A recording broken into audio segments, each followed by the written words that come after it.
Yeah, you've done it. It's a little bit spiky.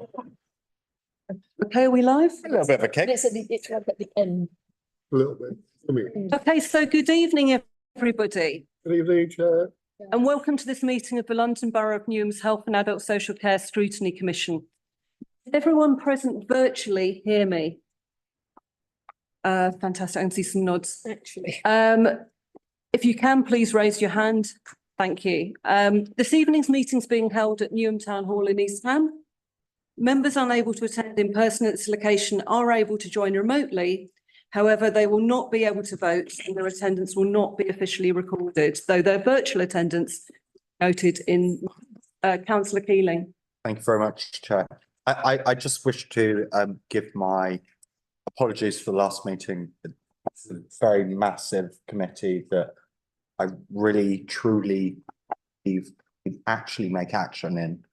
And unfortunately, because I did miss the last meeting, I also wish to welcome the new cabinet member and understand the very big, dramatic shoes that you're fulfilling, and the love that I did have for the last cabinet member.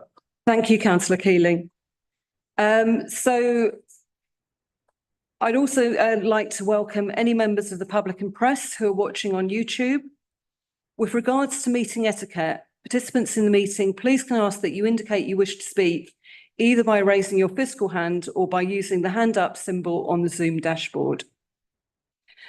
On this point, may I remind those attending as partners or witnesses to introduce themselves when speaking for the first time with name, role, organisation for the benefit of the recording and those watching the meeting, and to keep microphones muted when not speaking.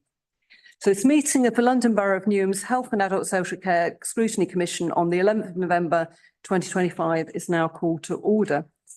So first off, can I get the committee to introduce themselves? So I'm Councillor Susan Masters, I'm Chair of the Commission and I represent East Ham South Ward.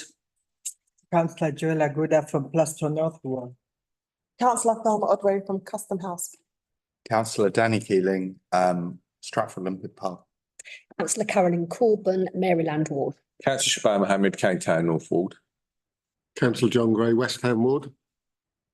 I'm Annie, still one of the councillors for Royal Albert Ward.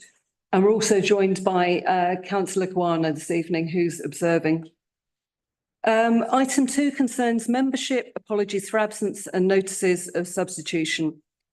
Under this item, are there any apologies for absence that have been received from members of the Commission? Just Councillor Lofthouse. Okay, Councillor Lofthouse. Are there any others? So apologies for absence from members will be noted. Oh, Sorry, yeah, just to give Simon Ashton's apologies. Tom had his hand up. Sorry, to give Simon Ashton's apologies. He's on leave this week. Oh, I see. Sorry, apologies for Simon. Noted. That's okay. Thanks, Tom. Also under this item, the Commission has the task of electing a Deputy Chair for 2025 to 26 who can act in my absence and on other matters as agreed. I've received one nomination so far from Councillor Thelma Odway as Deputy Chair of the Commission. Do I have a seconder? Councillor Laguda. Are there any other nominations at this point? Okay, can I just have a show of hands to confirm the Commission are happy with this nomination? Fantastic. So Councillor Odway has now been elected as Deputy Chair and that will be noted for the minutes. I ask that the minutes include that I abstained. Thank you. Okay. And finally, I'd like to confirm that Reverend Canon Councillor Anne Easter has been appointed as the Commission's third delegate to the Inner North East London Joint Health Overview and Scrutiny Commission. Thank you, Anne. Item 3, declarations of interest. Are there any declarations of interest from members of the committee for any items on the agenda? Okay, so no declarations of interest have been noted. Councillor Easter, is there a declaration around Health Watch that you want to make? Or Thank you very much. Yes, I am chair of Health Watch Advisory Committee, and you may be aware that the people holding the contract have changed. And I was desperately looking through my phone, trying to find the name of the agency that is now going to be running. And I can't find it. It's something like Live Voices or local voice, and Local. we'll be meeting Diane Barham and welcoming her to her first meeting of Health and Adult Social Care Scrutiny as the meeting continues. Oh, that's great. Well, we've got our first meeting with that group in 2 weeks. Okay, so your declaration of potential interest will be noted. Item 4, minutes. This is to agree the minutes of the meeting held on the 17th of September 2025. Does any member have any amendments? Okay, I move that the minutes of the Health and Adult Social Care Committee meeting held on the 7th of September 2025 be agreed as a correct record. Do I have a seconder, please? Councillor Keeley.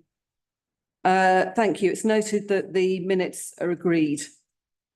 So in terms of the management of the business of this meeting, I would also like to sort of take this moment to acknowledge that the Overview and Scrutiny Committee has now formally adopted the Commission's Leisure Scrutiny Review report fit for purpose, Newham's leisure inequalities and the borough's plans to address them. And the report will be going to Cabinet on the 18th of November. So I'd like to thank all members and contributors involved. So in terms of tonight's agenda, we'll be starting with item 5. Standing item on emerging issues for any system updates. And following that, we'll be considering 2 other items, albeit in reverse order to the printed agenda. So first, we'll be taking the Tower Hamlets Community Mental Health Pilot update. As this pilot and the model it's based on had previously been scrutinised ahead of its launch, and the pilot is ongoing, it will be considered as a light touch item lasting around 15-20 minutes, and it will be an opportunity to note reflections from the Commission's recent visit to the pilot and hear additional comments from our Newham East London Foundation Trust colleagues.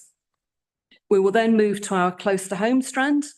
Tonight's part 2 will move on to hospital discharge and reablement, which will be allocated around an hour, given the range of material and number of stakeholders involved. The discussion will be structured around the pathways set out in the papers, starting with general questions around the discharge process before moving on to reablement, step-down beds, and comments in the paper relating to access to care homes and end-of-life care. We will then conclude with the work programme and date of next meeting. So first up, item 5, standing item, update on emerging matters. Now, this is becoming a bit of a tradition, but at this point I have to ask Councillor Charter and Alan Adams as Director of Health and Adults whether there is any update for the Commission on the CQC. Afraid not, Chair. Okay, so we can definitely expect that item apparently for January in that case. As far as we know, yes. Okay, fantastic. That's noted. I'm not aware of any other matters that any other stakeholders wanted to bring under this particular section of the meeting. So do we have any questions that anyone on the Commission wants to raise around any general items relating to health and social care? No? Okay, well, in that case, we will move on to our next item, which is the item looking at the community mental health pilot update on the Barnsley Street project in Tower Hamlets. So as I just mentioned, the Commission has previously scrutinised the Trieste model of community mental health care. In particular respect, plans to pilot a similar community facility neighbouring Tower Hamlets. It is one of 6 national pilots testing this model of open access, person-centred mental health support, which takes a preventative approach and also offers a crisis response and short-term community-based beds. The model was introduced at our April meeting, where delivery partners shared its aims and planned outcomes. Members then undertook a site visit on the 23rd of October, joined by policy leads from the Royal College of Psychiatrists and NHS England. Dr. Leah White, Clinical Director for Tower Hamlets Mental Health, and a consultant psychiatrist from her team talked visitors through the pilot and answered questions. Councillors Laguda, Wana and Mohammed joined me on the visit and received a tour of the facility, as well as the opportunity to hear directly from staff, partners and national leads involved in the pilot. The service is designed to offer open community-based mental health support, co-production and continuity of care at its core. It includes 6 short-stay beds, and staff highlighted early signs of impact, including a reduction in new admissions to acute care and reductions in average length of stay based upon the one primary care network in which this pilot is based. Following the visit, I've also managed to have a catch-up with Mind, working with the pilot to ensure it reflects and engages wider local community. The pilot's currently funded through to April 2026, with a quantitative evaluation being led by NHS England and further qualitative feedback being gathered by pilot staff. The full evaluation is expected at the end of the first year, which is probably the appropriate point for the Commission to return to this issue, further evaluation, and consider its relevance for potential local application in Newham. So in terms of our light touch update, I'm just wondering, because we have Councillor Mohammed, we have Councillor Laguda, and also Councillor Liguana as who actually attended this visit. And I'm just wondering whether there are any reflections you'd like to share with anyone from the East London Foundation Trust attending. Councillor Mohammed. Yeah, I think the word is support. And I think, you know, when we talk about mental health and families, I think what I enjoyed about the model is that it was open, you could walk in, there was support on hand in terms of doctors, and it was also giving patients respite and families respite as well. So, you know, I saw family members come in with their loved ones that had mental health issues. So it was just giving them that reassurance, that support. And I think this model, we had it almost 11 years ago in my own ward, in Cane Town North Ward, where we did have a walk-in pilot. And again, it was closed down, and it was great shame to the community that were using it, and again, to Newham residents, because it was so local. And in my own ward, where we do have residents with mental health issues, addiction issues, drug issues, that when that centre went away, it was sorely missed. And again, we had residents going to Hackney, which was the nearest place they could go to get that support. So for me, this pilot was really, really good. It reassured me that, you know, again, it's about taking stress off the system. And again, you know, patients taking up wards, hospital spaces, helps supports police as well in terms of, you know, it's easy access. It just takes a lot of strain off our system, and it again gives that support that we residents need and the patients need there. Okay, some very positive reflections there from Councillor Mohammed. Councillor Laguda, I think you wanted to come in as well. I thought the visit went well. I went first because I was there about an hour before, and I could see people going in and coming out. They felt very free to come in and out. But my main concern is where it is situated. As a nurse myself, I can't imagine going to, you know, in this dark period, having to go into that cul-de-sac. I felt very unsafe, even when the taxi dropped me, you know, to find my way to the entrance. I found it quite difficult. And then at the same time, I found that the people that were coming in and out, I didn't feel, well, I felt safe, but I did ask about safety on that day. They couldn't really answer me very well. I did ask because I was a bit concerned about the safety. I think because of the way it is built. I did feel we had quite a comprehensive answer on that there'd been little problems, which they sort of put down to the lack of pressure on people coming into the centre. and the fact that they were being treated in the way they would be in any community centre rather than facility, and they had access to a really wide range of services, plus a lovely kind of overnight stay area. So I think that was dealt with, but as I said at the beginning of this item, I mean, this is just a time for sort of initial reflection. And I think it's only when we receive the evaluation at the end that we'll really be able to sort of dig down into the parts of the pilot that may have worked better than others. But I'd like to thank members for their reflections. I mean, do any members of the commission have any quick questions they want to ask before we move on? Councillor Ottaway. So it says that those attending the pilot do not have to register or fill in any forms as they would in an NHS facility. I just want a bit more clarity on that. Is that the patients? Because they're not patients or such. I mean, this is the thing about this pilot. It's tricky. They're free to sort of come and go from the facility within the hours that it's open. I mean, the beds are 24 hours, but the rest of the facilities, I think, are something like 8 in the morning to late in the evening, and there are various activities going on. They can come in, it's somewhere they can sit down, have a coffee, and the idea was that it was sort of about building relationships. The question was, like, if they aren't filling out any forms, which I guess is probably desirable, you don't have to spend so long filling out forms, I get that. But then how are they going to collect any data and do any sort of quantitative analysis? Well, the thing is, NHS England will be covering the quantitative side. What the people running the pilot want to do is have more of a qualitative story of actual case histories, building relationships of trust with people. So I think that at the end of the pilot, as I say, we should get a balance between those two approaches. But that is the whole point, that it's a really different approach to people in sort of mental health need. And it sort of caters to a variety of needs. People can access psychiatrists and they've got the overnight beds for respite, or they can just come and take part in some of the activities. Councillor Keeling.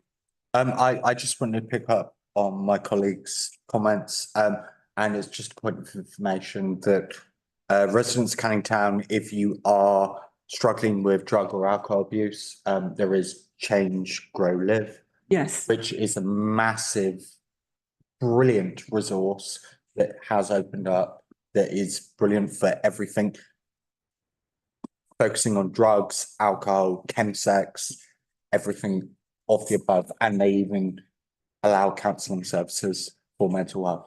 Okay, I mean, I think with CGL that's offering a far more specific form of support to the Trieste pilot. Anna, I can see you online. Do we have Michael Jones as well?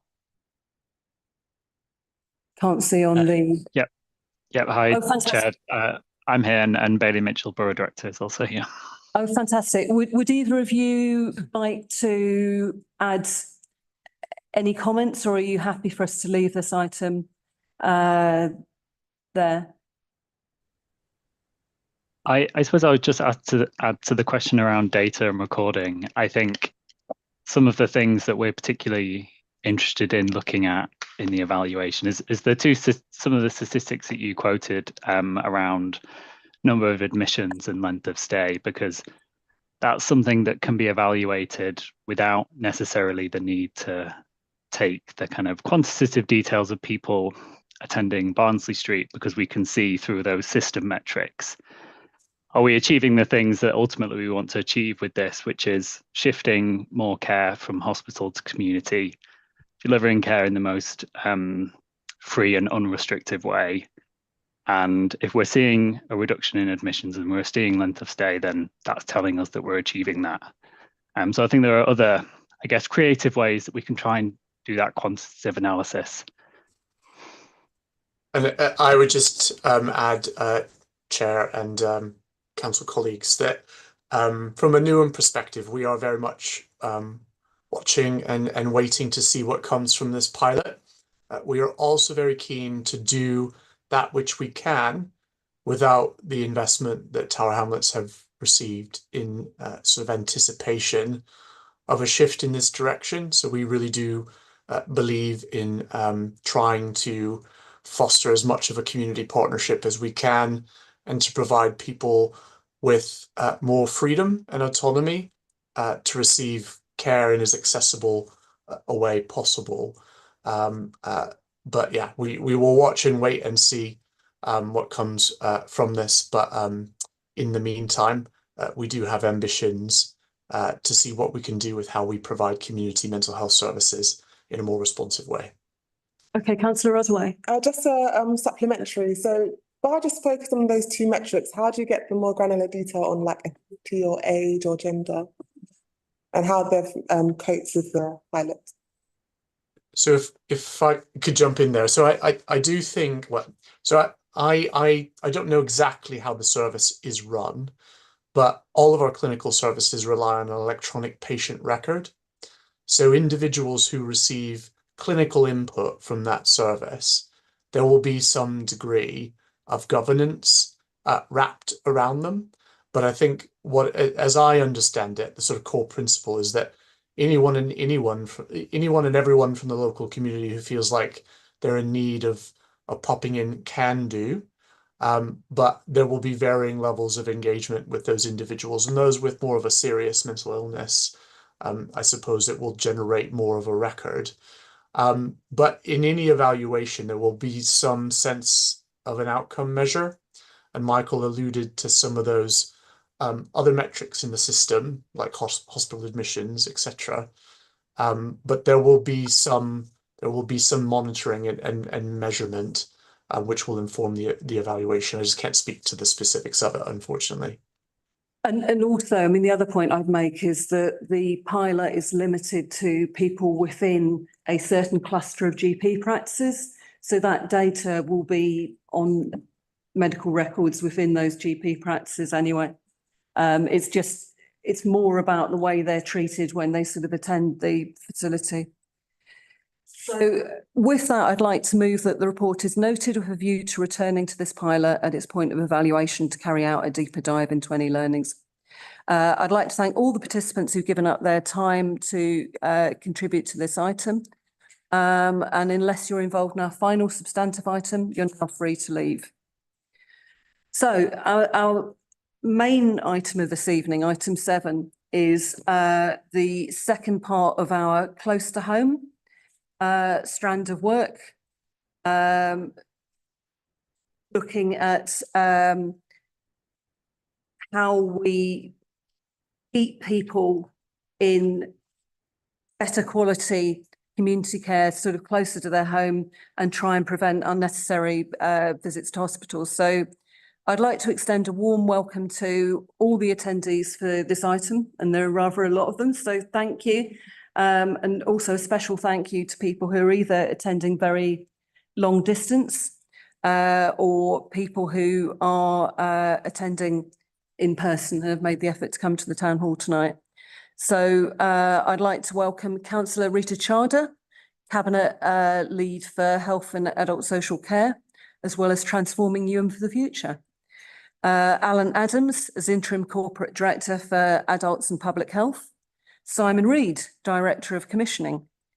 George Karidis, excellent, Head of Service for Older People and Disability.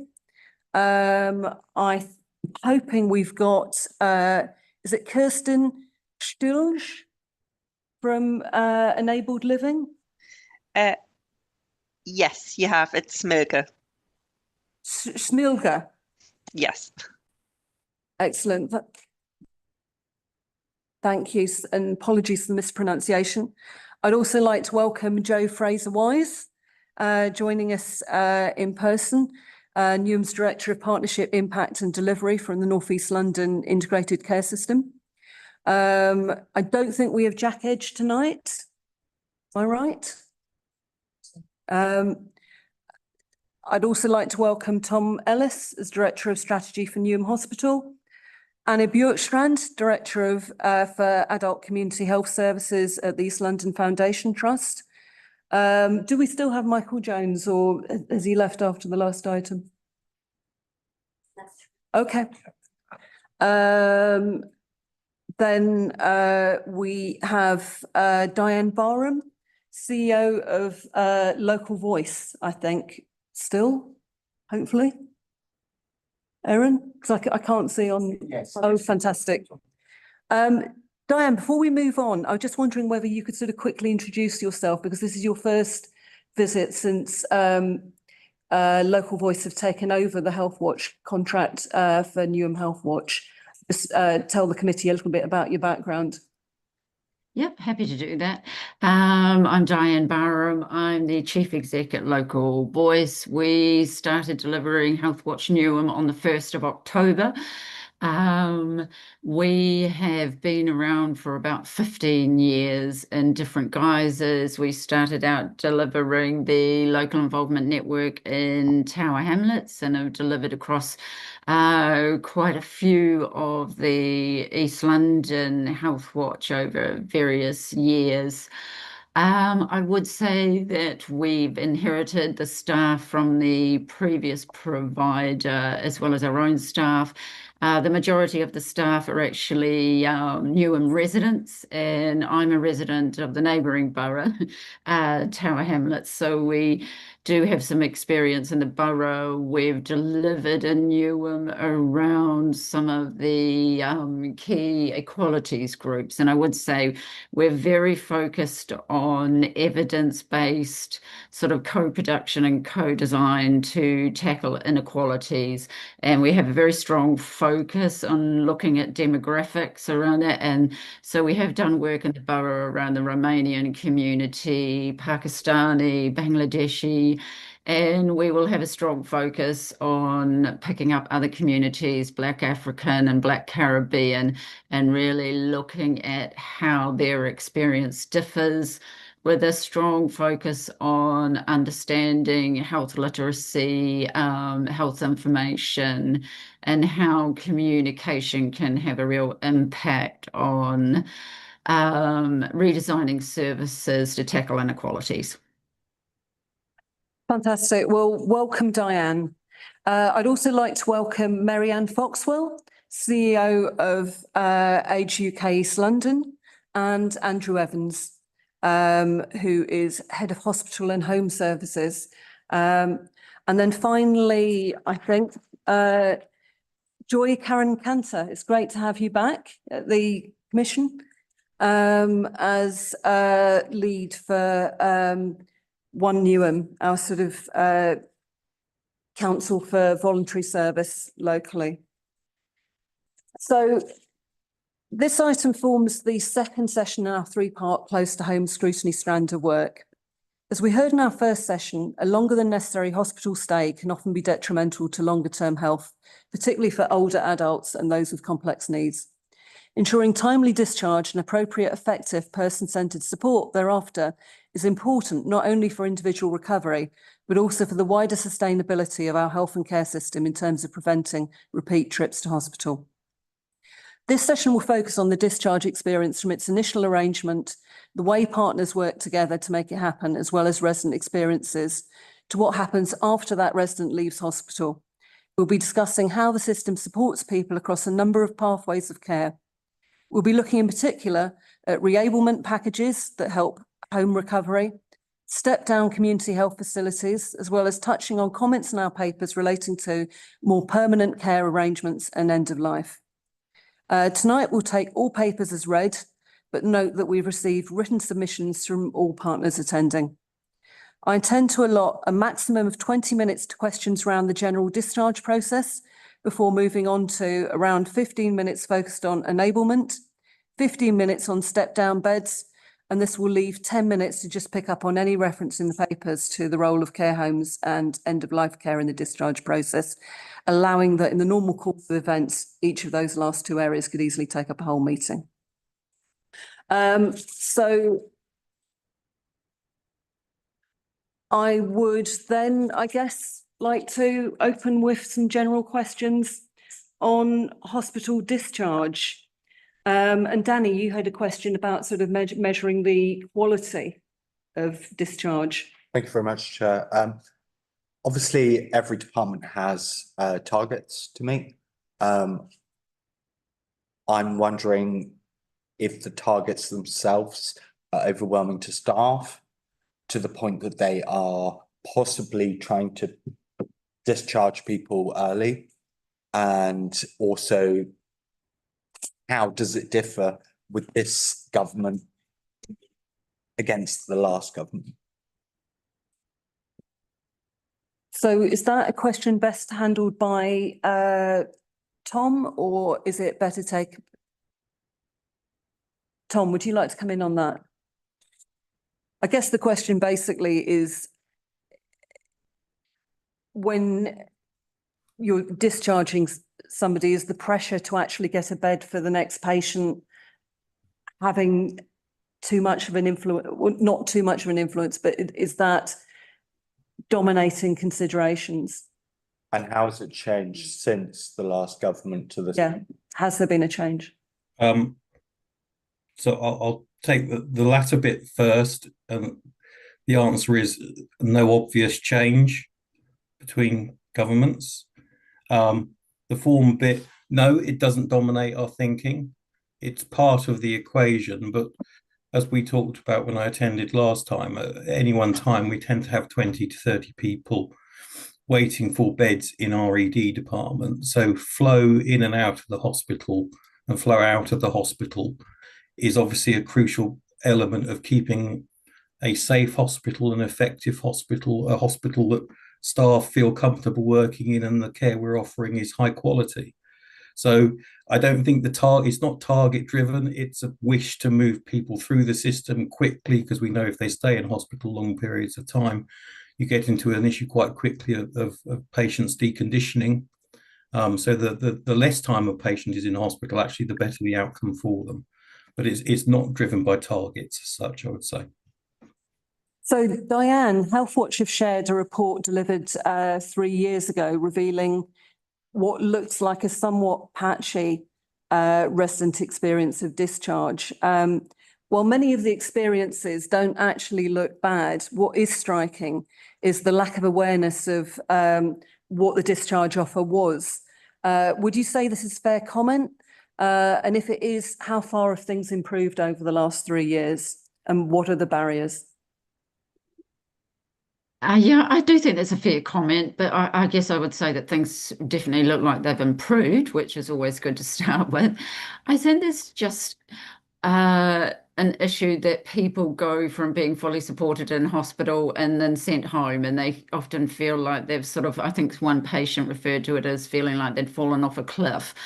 And it depends a lot on people's capacity, I think, to understand the processes and the services.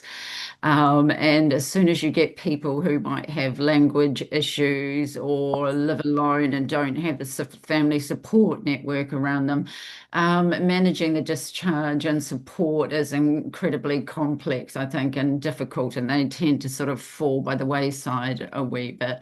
But I definitely think from the 22 report that the Healthwatch did into the insights that we were looking at recently, there's been a shift.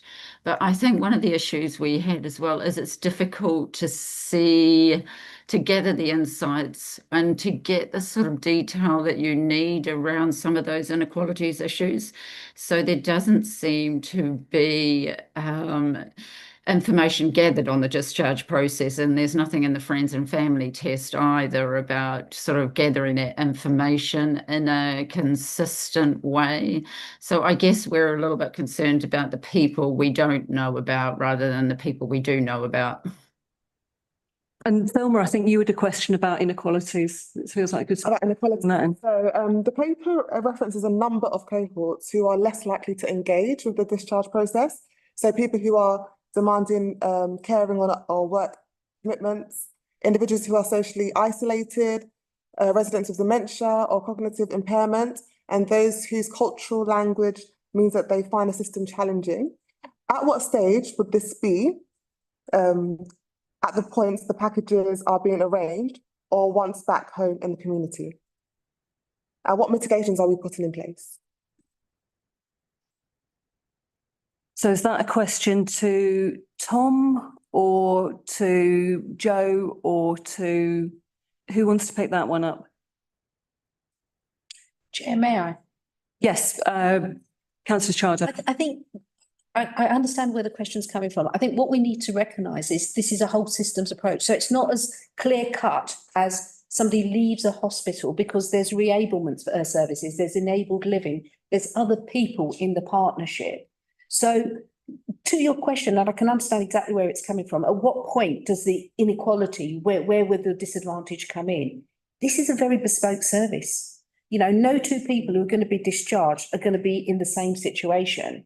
And I think that's what makes the success of this project, because it is successful. It's short of funding, it could always do more. But actually what we have collectively as partners around the table is a very good offer. And to the point about why do people not know about this? This is one of those services that you don't know about it until you actually need it. And I think, you know, from that point of view, we need to be careful about how we frame this, because at the same time, we want to make sure that the people most in need. So to the point about KPIs, it's not in anybody's interest to set KPIs around this, because the cost of somebody deconditioning and then ending up needing an expensive care package just pushes on the rest of the system. This is the most effective way of making sure people can stay mobile, independent. So I think, you know, it's welcome to think about this as a whole system with the NHS, with the council, with voluntary sector partners, about keeping people independent, safe and secure for as long as possible. So is there a question at this point about integration? Because when I was reading my papers, there seemed to be a lot of instances, clumps of overlapping partners working together within the integration process rather than what I'd expected to see, which was one united process. So I'm just wondering what the process as a whole looks like, and particularly sort of from our resident point of view. If you've got a resident in a hospital bed, how would that work? Is there one person who would reach out to respective partners depending on what the needs are, or are there multidisciplinary team conferences? Is there anyone who'd like to? Maybe Joe and I could take some of that. Is that right, Joe? Yeah. So maybe I give a working example, and then we can talk about kind of some of the system governance. Okay. Or maybe start with some of the system governance and then do a working example.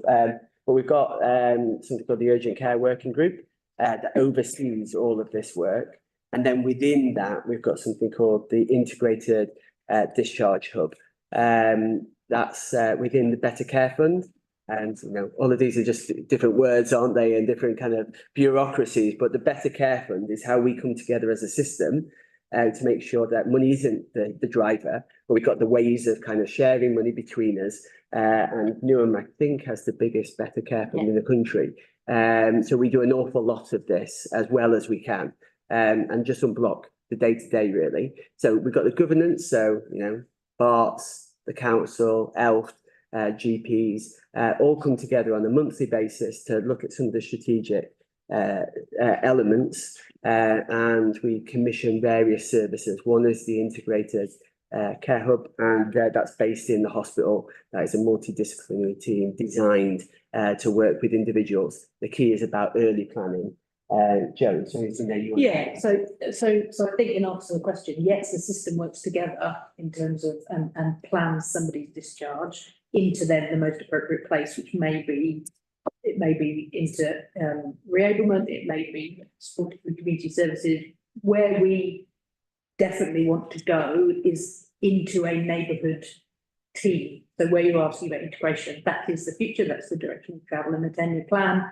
So what would that look like? Because I think there's a real danger when you've got a lot of health policy wonks in the room, that you do get into terms like, you know, neighbourhood working and you know, so for the benefit of the committee and anyone sort of watching. what it looks like currently is we are developing locality leadership teams, which are made up of all partners. So there are GPs, there are clinical directors from PCNs, there are representatives from. But when you talk about locality, what are we talking about? Are we talking about a community neighbourhood, or are we a ward? The 8 community neighbourhoods that you guys know, and then to support those, we have 4 localities: northwest, northeast, southeast, and we can share the borders, the map, the committees so you're aware. So, but it just supports, for example, social care colleagues to be able to manage on that footprint more easily than necessarily having to create 8 kind of leadership teams. Those 8 neighbourhoods are absolutely embedded in their communities, but the leadership team that will support that is at a locality level. Okay, Councillor Gray, I saw you just ahead of Councillor Ordway. Well, I don't know if it's a supplementary on the previous question, so I don't know if she wants to make a supplementary first or on a different topic. Okay, do you want to? Yeah, I think that it's great what you're all saying. It's an integrated approach, whole systems approach. I think that's great. But if we clearly know that people with dementia, people who feel socially isolated, people who have work commitments, people who have language barriers, we know they're not going to engage once they're discharged. All I want to know is like, what steps are we going to take? What's the action? What are we going to do to engage them? Like very simply. I mean, is that more something for the section on enablement, or because this is sorry, yeah, it's a difficult question to answer because exactly as been said, everybody's different, so everybody takes a different discharge pathway. There may be some people that go back into their communities and actually they would benefit from a referral to voluntary sector colleagues, to, you know, befriending services, those kind of things. That's the benefit of creating a neighbourhood team which knows their cohort of patients, people, residents that are going through those processes and where they need extra support. And I do that is potentially and has been a gap. That's why the direction of travel is to create integrated neighbourhood teams, so you have a better visibility of cohorts of people who need that ongoing support. But it is quite difficult to answer because of that different pathway. Some people will be discharged from hospital and not potentially need any ongoing. right. I'm seeing 2 hands. I'm seeing Councillor Gray and I'm also seeing Alan. Well, can I just put what was said in a different way? Because look, to be frank, both Newham Council and NHS, bless it, haven't exactly covered themselves in glory in the past. They may be very good for clinical issues for patients, but for actually understanding some of the barriers. And it's not just the mental health, dementia, equalities, it's like socioeconomic class, I would say, which are real barriers, despite everybody's best intentions, that sometimes are blockages to people receiving good care and good help. So I think that's what, we get the idea behind this and it sounds brilliant, but as I said, past experience says we haven't always done very well on this area. Councillor Charter, do you want to come in? I think that's a fair challenge and it's something that we should always be observant of. But I think if you take it back to the point that there is nothing in any of the system partners' interests, it's in our interest to unblock those blockages as much as possible. You'll see reference in the papers to welfare check supports being done. You know, it's where an equality may not be immediately visible, but if it's a barrier to somebody going back home or being able to retain their independence, it's in everybody's collective interest that it's addressed.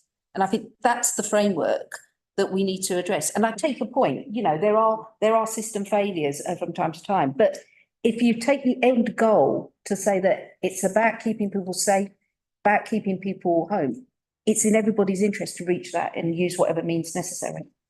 Can I, at this stage, and Simon, I've noted your hand, but it feels like a really good time to bring the voluntary sector in terms of this level of integration.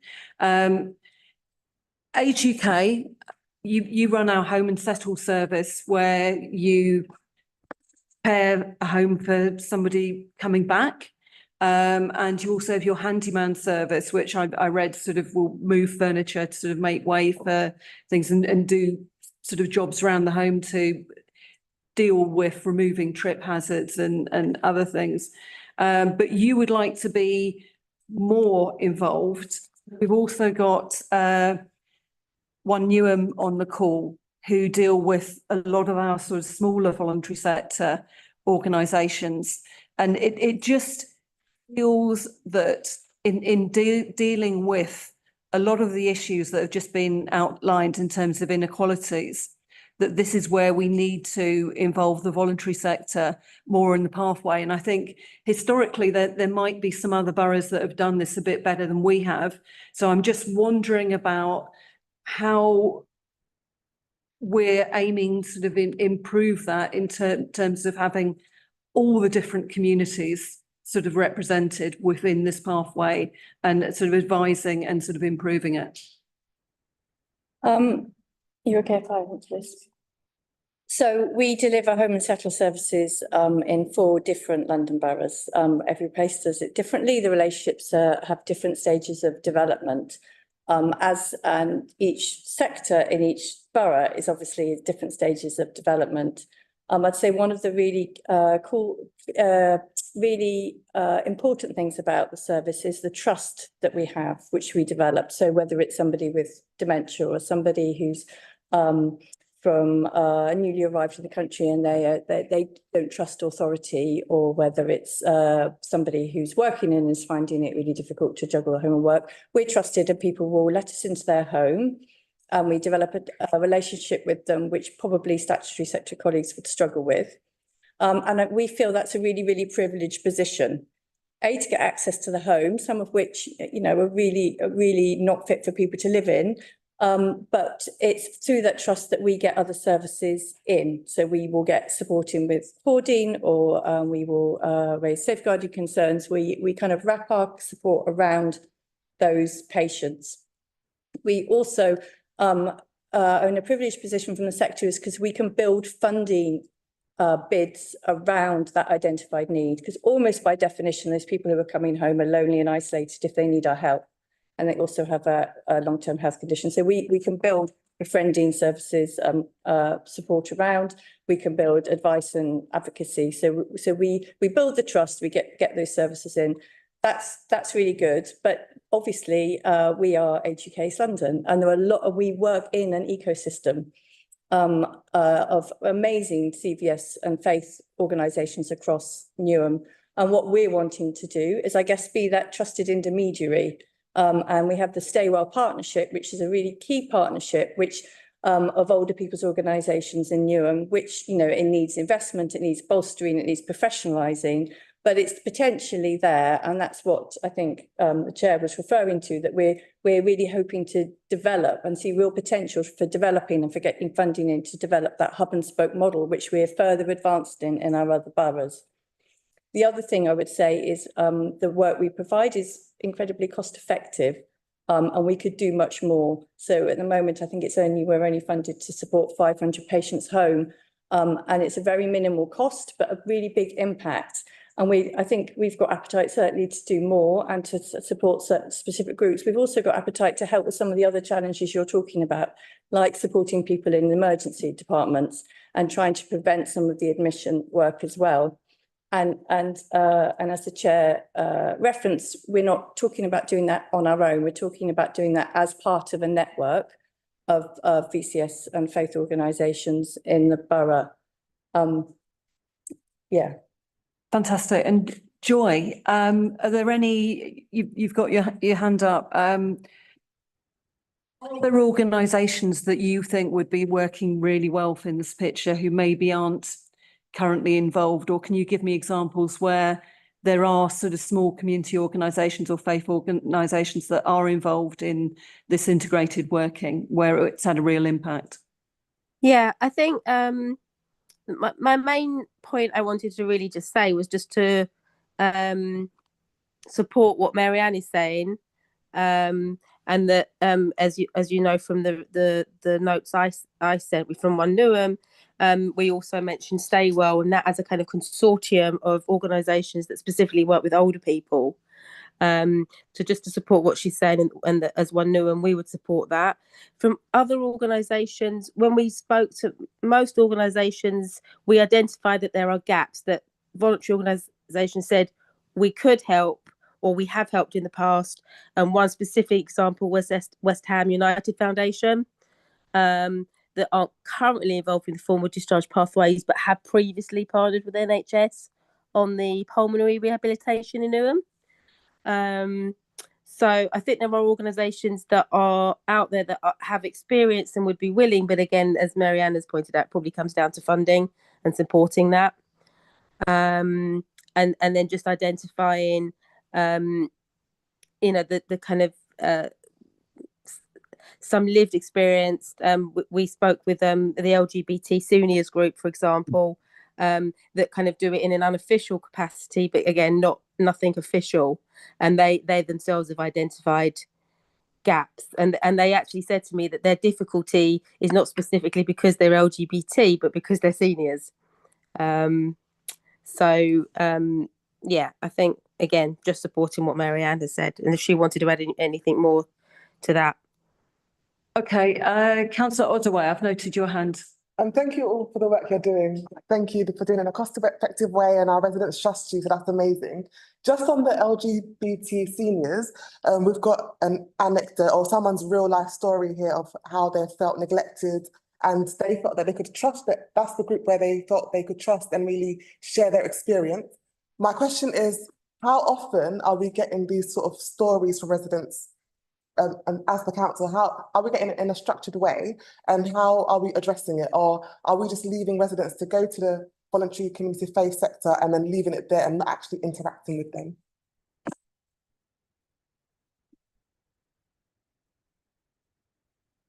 So what's the question about how we collect lived experience? The question is about the LGBT seniors group.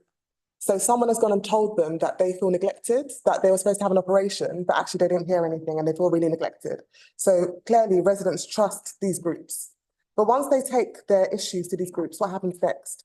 Is there a structured way for us to receive this information and then act on it? Or are they just left to go into their community groups, but we're not actually interacting? Simon, you can probably answer this one. So as part of our wider system and our wider partnership strategies, so we've got the Health and Care Partnership, the Health and Wellbeing Board, we have a number of resident reference groups. So we've got Ageing Well, and as part of that, the LGBTQ plus residents are part of that. So we do capture quite a lot of information through those routes in terms of qualitative. We work with people like Health Watch to make sure we've got enough qualitative information coming through as well. The other way of looking at it is the services that we offer. So capturing things from people who go through reablement and other pathways. And the thing I was going to touch on at the start was like a worked example. Like we don't offer a generic pathway out of hospital. Like there are cohorts of need. Like some people can go home straight away with no care needs. In fact, the majority of people who go into hospital leave through that way. That's a pathway 1. People who go through, pathway 0. There are people who go through pathway 1 who do have some care needs. They do need some support. They may get some home and settle. They might get some home care services. That's pathway 1. There are people who can't return home for a variety of reasons, and they need to go somewhere on a temporary basis. That's pathway 2. And then there's pathway 3 for people who are unlikely to return home because they need a different setting. The way it flexes, and you're particularly asking about inequalities, like as we know in Newham, we have a significant homeless challenge. So to address that through a hospital lens, we have specific services for people who are homeless. So instead of them getting stuck in hospital because we need to find them a home, we have step-down facilities. So we have a facility called, well, I won't go into the name of it, but it's a step-down facility designed specifically for residents who are homeless, who are in the hospital environment, so they can go to a home and recover, even if it's not their own home. And there are people out in the hospital dedicated to working with those homeless individuals. That would look different in a different borough. But that's us reflecting the needs of our borough within the pathways that we create. There are various other different kind of ways that we address inequalities, but you have to look at the needs and the cohorts and then design services around them. And going back to your question, then work with those residents, understand whether that pathway's been successful, what helped, what didn't help, and then always try and test and learn it to improve. Right, just 3 other issues I want to sort of cover in this section before we move on to reablement. Firstly, I don't think what we've got out of this so far is a general overview of how well Newham is doing in terms of getting people out of hospital and getting them home. So I'm just wondering how we benchmark against our North East London neighbours. So again, that might be a Joe question, it might be a Simon question. So we tried very hard to get you the benchmarking data, but that is very difficult to. But why is that when ASCOF data captures that? Because it's a number of different providers, it's how they collect that information, and there is a requirement, a national requirement to report in a consistent.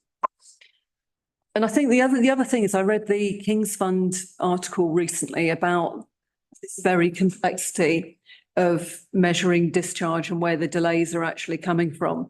That, you know, everyone's assuming it's social care, but actually you've then got people waiting on physio and other sort of community-based services. I'm just wondering in terms of Newham, whether there's a particular area of support service coming out of hospital that has a particularly high level of delay. I mean, I'm assuming that would be around mental health. Am I wrong? Or are there other parts of the system that have significant delays? So we know that broadly, Newham doesn't have significant delays from a hospital discharge perspective. We perform quite well. You can go to lots of parts of the country and see significantly longer delays. We also know that very few people stay long-term in residential care, which is again good for people, and we support proportionately more people at home, which is again another thing that's really quite positive. People probably spend a bit too long in our pathway to our temporary services, and that's where we could probably do better as a system together. But you're always trying to evolve and develop and respond better. So I'd say that's a gap. If your question is around waiting lists, then you'd have to probably go to each of the stakeholders and ask where there are particular delays. But you see, this is where I get really confused, because you've painted this picture originally of a very integrated system. And yet what you're telling me is you don't have this overview as a member of that integrated system of how those individual parts of the system are recording. I mean, or are kind of performing. I mean, Joe, surely as our place lead, you should have some kind of dashboard for all of this kind of stuff. So we do have dashboards for Newham. The issue was about benchmarking it across the rest of North East London. So yes, and then it's about, I guess it's what the exam question we want to answer is, because you can see obviously where there are numbers of delayed discharges, but it might not then tell you what caused that delay. So I think there's something that we could take away and explore through the Urgent Care Working Group to give you a better picture. But again, it's how you delve then into that data, because you could see a lot of numbers, but you wouldn't necessarily know where, without going into more detail and case studies, where some of those delays are occurring. But I'm just checking with Tom and particularly Anna whether there's anything there you want to come in on. Right, I'm not seeing any hands at the moment. Sorry, can I come in, Councillor Masters? Yes, please do. I mean, use your electronic hand. The reason I haven't put my hand up is I can't find the button. Apologies. So yeah, I think we have done a lot of work, and obviously the paper that we've submitted goes into quite a lot of detail around Fothergill Ward, which is our 26-bedded unit in Which we'll get onto later. I mean, just at the moment, we're literally just looking at the overview of discharge. Yes, and which obviously Fothergill Ward is a step-down facility from the hospital. So we have a number of discharges which is described in the paper, and the rationale for that as well. Predominantly 75% of people don't need to be there. A lot of them have a combination of safeguarding needs or housing needs or blitzing. And yeah, so I can talk more about that when the yes, when we get to that part of the agenda, that would be great. Councillor Keeling. Thank you very much. It's really interesting to hear the fact that you can connect really well with our residents. As councillors, we should be able to connect with our residents. And I've recently felt like more that we can't because we're politicians. But the fact is that in the fact of discharge, do you at any point find with our housing rating, the C4 rating, that we're discharging people into bad housing?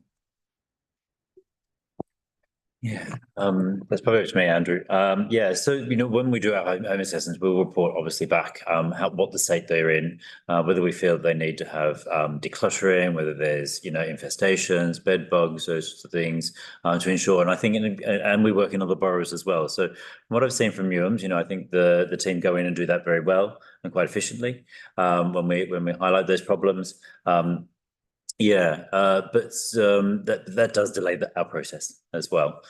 So yeah, I think I've seen it do better in this borough than other boroughs, but I think there's always more that can be done. Okay, I just want to move on to funding because I'm aware that we're probably spending more time on the general part of discharge than I intended to, but I do think it's quite a rich conversation. One of the things that really worried me in the papers was that there are a lot of references to non-recurrent funding, which sort of shocked me because I kind of felt with this area that it would be solidly funded. I mean, can you give me an example of the kind of projects that are receiving non-recurrent funding? Because this generally is something that really, really worries me about a lot of great things that we're doing, that they seem to be short-lived pilots and... Yes, so rather than give an example of that, maybe better. It's what worries me too, that Newham has a long history of utilising non-recurrent funding. However, work is taking place as the ICB moves towards becoming strategic and working on commissioning intentions. That is the work that is taking place to move things that ongoing into a more stable funding position, because yes, for historic reasons that I don't understand, there are a number of things that should not be funded through non-recurrent funds and current. So we are doing that work to fix some of that. Okay, well, that's good to hear.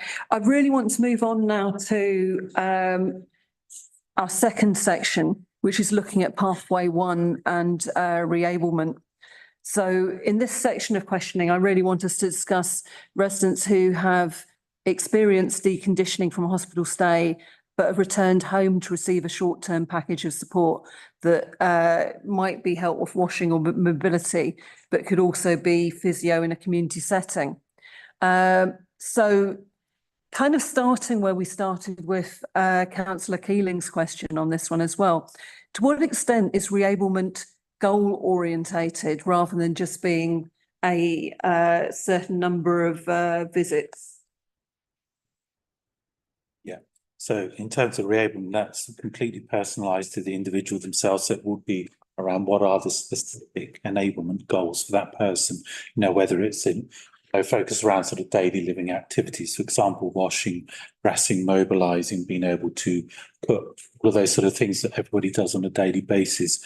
And it'll be off the back of an individual assessment of that person's circumstances and needs. So it's very heavily goal orientated for that person. What are the goals that they're trying to achieve to regain their maximum independence that they can at that point? So it's about what is their capacity to regain what may have been lost during their period of illness and being in hospital. So would that care package then continue as long as that person needed to return to that particular level of independence? So reablement will go for 6 weeks. And if there is a need past that point, then there would be a view to potentially bring in a longer term sort of traditional stay home care package. So the first 6 weeks is sort of more focused around the reablement sort of goals. That's the key sort of focus for that. But if there are medium to long term needs, that would continue through another sort of home care based service. So if care is person centred, to what extent can our residents sort of put together a suite of reablement that takes them back to the lives they want to live? I'm sorry, can you just repeat that? Yeah, I mean, if care is genuinely person-centred, to what extent can our residents put together their own packages to realise their aims? I mean, say somebody was a massive football fan and really wants to get to see West Ham play. Could they say, right, okay, at the moment I'm unable to access public transport. I would like a taxi card for, you know, I mean, how much freedom and how much information do our residents have to kind of put together those choices? Or is it that somebody is asking them a list of questions on a sheet and then just pulling together a number of options that we have available? So for the assessment to be sort of personalised, so I'll try and answer it in two ways. Reablement phase, that'll be focused around sort of functional reablement, so that people can perform their daily living activities, to dress and to cook, those things. In terms sort of longer term need, in terms of the person actually lives, for example, if we take the football club example, if somebody swims 2-3 times a week, then we can look at a number of ways of enabling that. Depends on the circumstances. That could be direct payments. It's ultimately got to focus on well-being. That's the key part, is how we're going to improve that person's well-being. We also have to take into account, you know, what is reasonable allocation of resource to a person as well. And that is based through the assessment process. We have to be very clear about what is a want and what is a need, and that is a fine balance assessments. And the other key part is to consider, you know, the well-being element. That's the key. What is enough to gain that well-being to a reasonable amount? So, I mean, regaining confidence after you've had a hospital, maybe a fall, and you've gone into hospital, seems quite key. How do we ensure that those receiving reablement remain motivated? Slide 57 in the LBM pack implies this is about self-motivation. But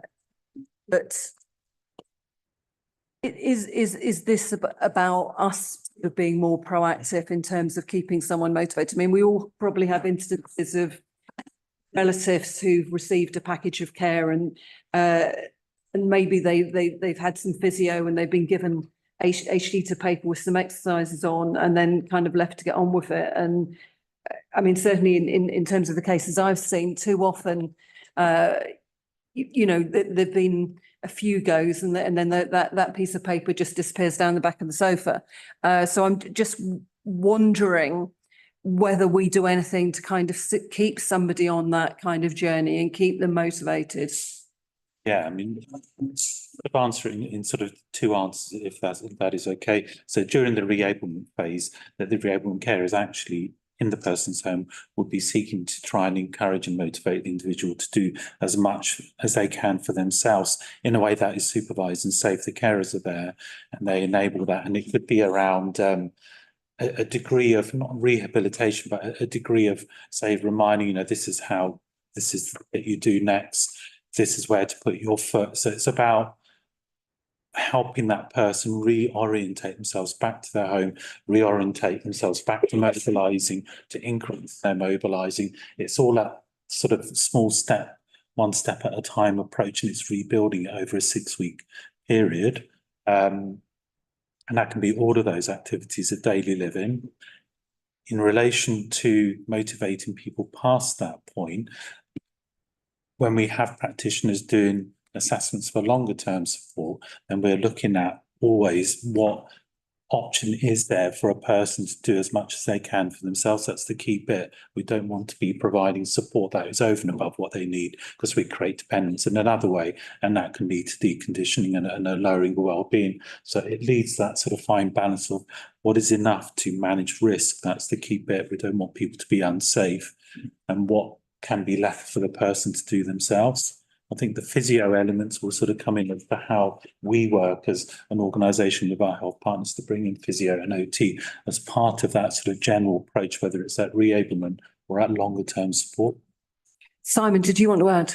I was only just going to add that point, like at its best, reablement starts quick because you don't want people to decondition. You want to kind of get in there, support them to get back to do the things that they want to do. So if they want to go to West Ham and kind of watch a game. It's not about the game, it's about the small steps you take to enable them to kind of build their strength back and do those things.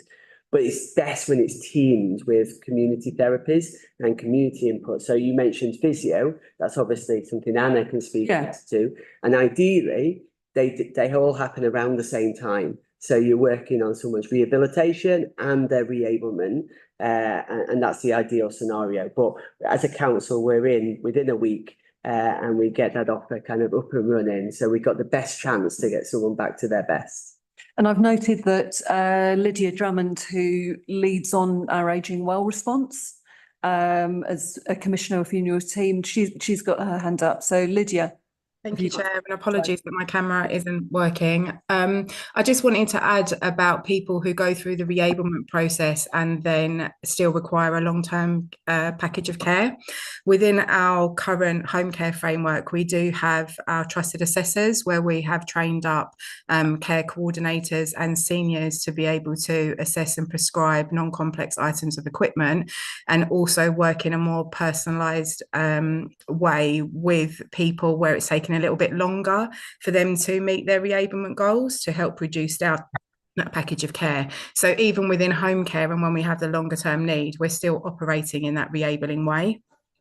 And currently that is very embedded around occupational therapy, and we have like a 6-weekly occupational therapy peer support group with those trusted assessors around equipment and technique, etc.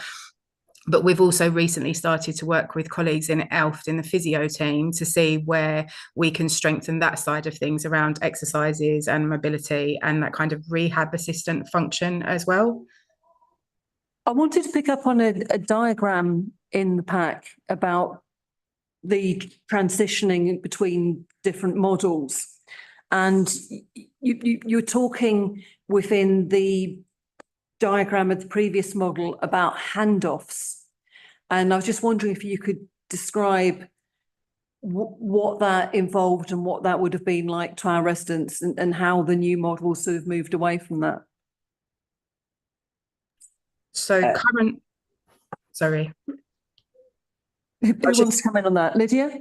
I was just going to say, currently within home care, although we don't feel it's the right model and something that we want to pick up when we reprocure, there isn't a handoff between the reablement provider and the home care provider if somebody needs a long-term package of care, because it's the same provider that's delivering that support and providing that continuity to the residents.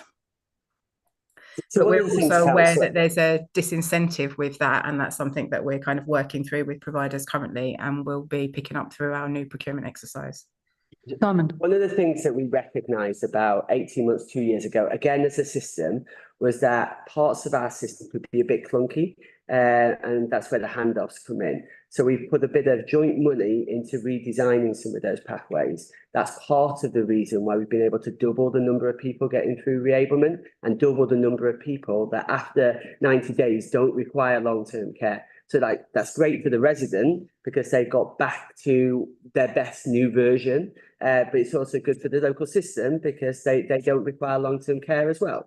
So we've been able to double those numbers, and we've just been able to simplify it. The front door has been designed to kind of really think about reablement first and get to them quicker.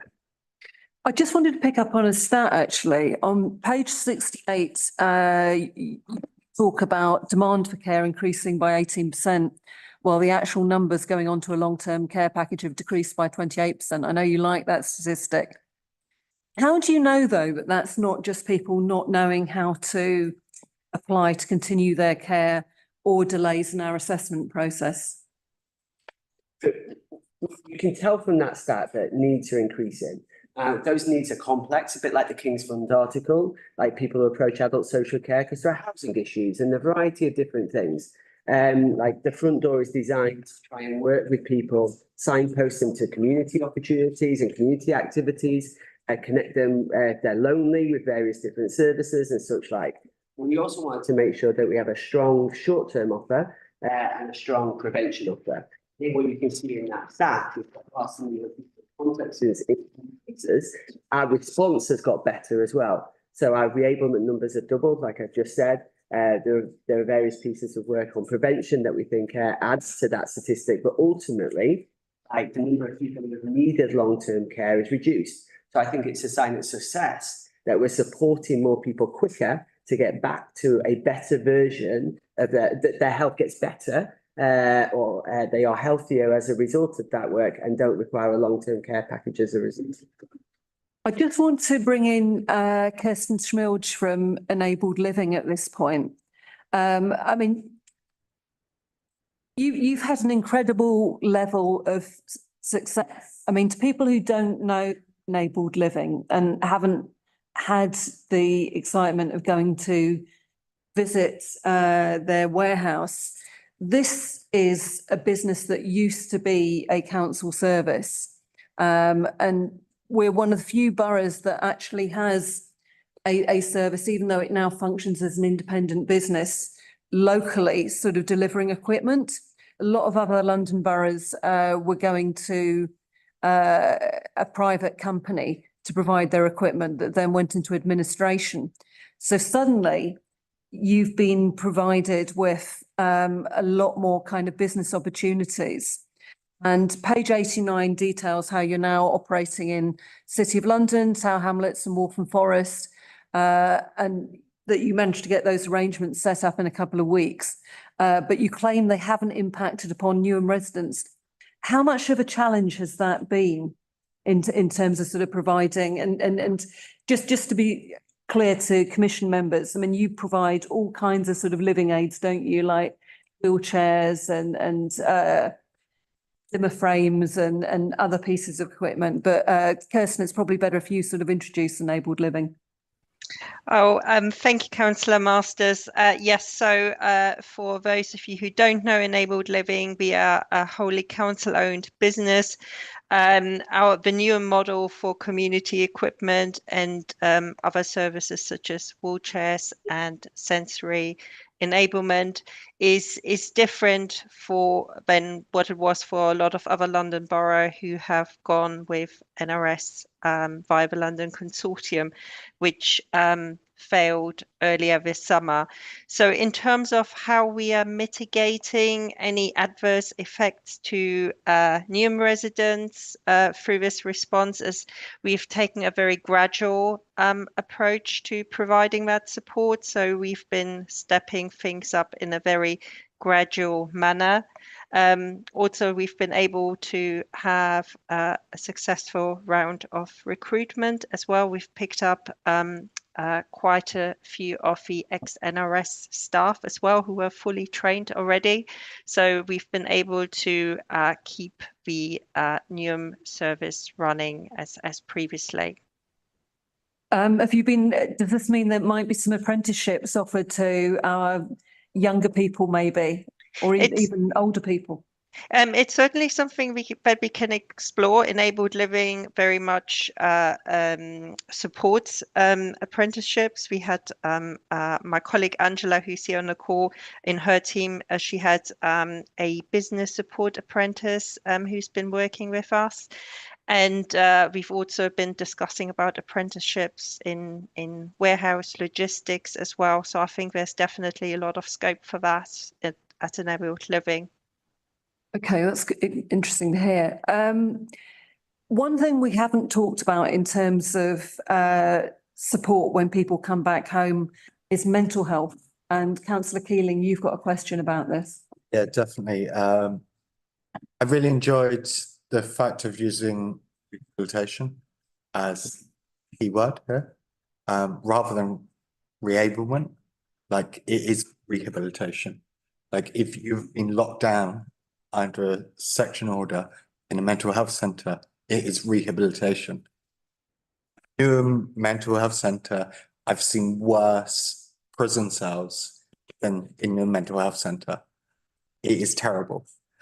But the fact is that what is on offer, like when we do actually get people back to their homes, what mental health offering is on offer for them, and how do we enable people to get back on the right pathway on their life? I'm not sure if we still have Bailey and Michael on the call. Dropped off. One element that I can kind of update you on as a committee is what we've been doing around intermediate care for mental health. We set up a scheme, and Look Ahead, I think, have been to this committee previously. It's a partnership between Look Ahead, the council, and ELP to provide intermediate care, so short-term care for people who are coming out of hospital with mental health issues. The feedback from that service has been really kind of phenomenal, really. It mirrors some of my own experiences in that you don't particularly recover well in hospital. There's lots of noises, lots of sounds. You're getting woken up all the time. It's not the food that you want. Like, if you don't sleep well, it's hard to recover for anything. They've been stepping down in this service, and just like some of the people, the article, there was an article in The Guardian as well, where they just had the space, the time to be able to think. They could relax and then start thinking of their next step. And for me, that's the importance of kind of what we would call intermediate care, but step down beds. And essentially, it's a version of a home. It might not be your home, but it's a version of a home. It's quieter. You can think about your own food, your next steps, and that allows for that recovery. So in the absence of Michael and Bailey, I think that's one of the things that the system has done to try and improve that pathway, but that they probably really need to speak to the other elements of your question. Okay, maybe we can sort of follow up with Michael and Bailey outside of the meeting. Just to say, I think that service has supported around 70 people in the last 18 months. So it really does achieve that kind of flow. And that means that people are going back to their homes after that kind of period of rehabilitation. Yeah, thank you very much. And I've got one question to just finish this section with before we move on to step down beds. And that's just sort of looking to the future. If money wasn't an object, famous last words, what would you like to see in a future care offer? What would really, really improve reablement for our residents? From a reablement perspective, maybe George and I can kind of reflect it from a council, but you really want to get to that real joined up partnership approach where you've got reablement and rehabilitation kind of coming together, whether that's when somebody kind of goes home and we're trying to get them back to their best, or when they go to those temporary step down beds, that we're doing the best we can to get them home after a short delay, for whatever that reason might be. And I presume, Councillor Masters, you'll allow me to bring that discussion up again at budget. You can try. If money wasn't an object. So, Councillor Laguda, do you want to come in at this stage? Yes, I was just saying, I was paralyzed literally on the left side when I had a stroke. I had fantastic enablers who came to help me when I went home. But then again, I was very willing to get better. But it's all about your mind as well, what you want to do. I couldn't walk. I mean, I was literally paralyzed the whole side. And I had my stroke I suffered the stroke when I was in Hounslow. Hounslow is, Westland, more affluent, so the ambulance was there within 2 minutes, and I was among people. After they thrombolized me, then the day after I was sent back to Newham. So I got very good rehabilitation. And they actually told me, said, "Oh, councillor, you will walk out of here." And I was determined to walk. But the enablers I had when I went home, I tell you, they are the ones who made me to be able to walk with 2 legs now. Honestly, the fantastic enablers I had made me feel very supported. They were very enthusiastic, and they were very patient with me, very patient. So, I mean, there is some positive things that happen with enablers as well. Some of them are good. But what happened in the end is they went and changed the system. So all the ones that I had were changed. And of course, that brought their morale really down. I don't know why they did that. But anyway, what I'm trying to say is some of the services you're getting are good, but some of the services some people get is not. I was lucky I got good service. That's why I can still walk with my 2 legs, because I was completely paralyzed. And Newham rehabilitation made me better. So this That's is my really, really good work. And Councillor Ordway, you wanted to comment? I wanted to just ask, what is the success rate of people actually meeting their re-enablement goals? Because the whole idea here is that it says that hospital deconditioning can lead to a loss of up to 10% of muscle strength in just 1 week, these activities. So we want to get them at home and like being active. What assurance do you have that they're actually being active, and what is the success rate? Okay, George. Yeah, so with re-ablement, so no matter what the age, not a medical person here, there is opportunity for people to regain strength, balance, and even muscle mass with the right approach, and I think hearing the example from Councillor here is, that there is also the other element is the person at the centre of it and their level of, say, motivation to take part in that, and that will be very variable depending on the individual circumstance, but there is huge opportunity to re-able people, and we do that. I don't have the exact sort of success rate here, but I think it's quite high and compares well generally. It's never going to be 100% because it's not a perfect science, if I can put it that way, and it will depend on the individual circumstance, the home environment, and the degree of re-ablement that is required at that sort of point. And sometimes some people will require a small amount of re-ablement, some people will require quite a substantive amount of re-ablement. So it depends, how it's the individual circumstance. Okay, Councillor Easter, very briefly. Thank you. I always have a heart for carers, having been a carer myself. And I wondered if you could describe your relationship with the carers of the people who you're re-enabling or rehabilitating, please. Yeah, thank you. In all of those circumstances, we'd always consider a carer's assessment if that is required. And that is, a means to fully understand it in a standardised way, what is the experience of the carer in the situation, what are their own needs as a carer in supporting the cared for person. And the carer's approach is used in any circumstance, whether it's re-ablement or not. So we would be very interested to sort of hear the views of the carer, and that's my response. I'm really glad to hear that. Thank you. Okay, I'll now move us on to section. Just on slide 21, it talks a bit more about the direct successes. And you can see in some of those graphs how the number of people who are sustaining their outcomes long term, improving year on year. We don't have the finished product yet. This is something we're continuing to develop, and I could see Alan wants to come in, but I just wanted to highlight, you can see some of the success metrics on that. Chair, if I just add that so people have kind of recounted different kind of experiences. So it is the fact, if you look at the stats, our re-ablement wasn't great a while ago, but it's got a lot better. So it's kind of around the average. If you look at the nationally collected stats, that means there's room for improvement still, but it's improved a lot. So what has changed then? Just in really simple, quick layman's terms.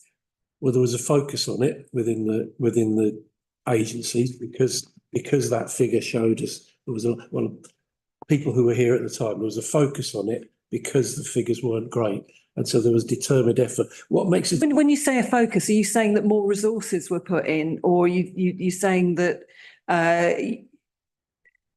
there was transformation around what was being offered?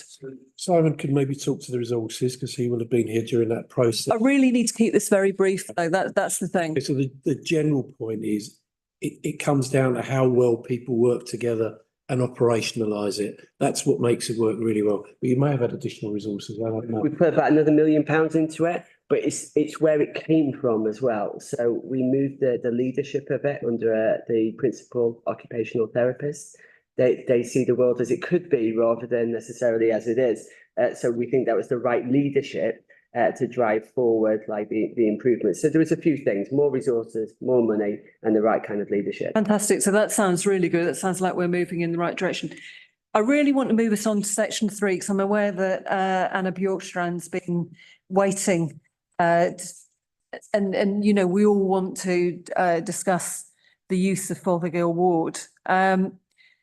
So it's referenced really heavily in the papers in terms of our step-down bed offer. So just for members of the Commission and anyone who's sort of watching online, apart from being on a different site to Newham Hospital, how does Fothergill differ from a hospital ward? And I'm happy to let Anna introduce that. Thank you very much. How does it differ? Well, you're right, it doesn't sit on a hospital site. We're based out of East Ham Care Centre, and we provide step down from hospital. We also step up from the community as well. So East Ham Fothergill Ward, which is a 26-bedded unit, it's been open for a very long time. Initially, it was designed for short-term, I suppose, intermediate care, used inverted commas, because I think there's different meaning to that.